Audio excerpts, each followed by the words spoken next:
Hello, welcome to my channel. This is Bright Mathematical Solutions. Today we are looking at test 5B of our series Steps to Quantitative Reasoning, and we have this example that we will examine to understand how we are going to solve this particular exercise.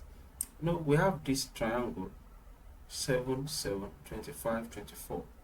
So 7 multiplied by 7, that gives us 49.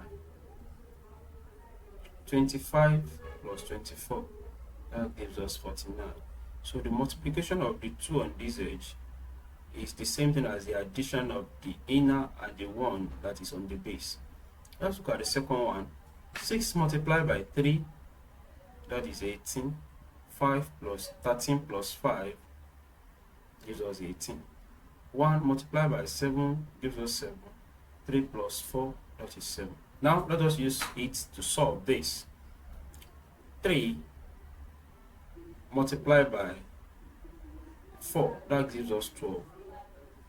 So addition is what gives us 12 here. So we have 6 here. 12 minus 6, that gives us 6. So our answer here is A.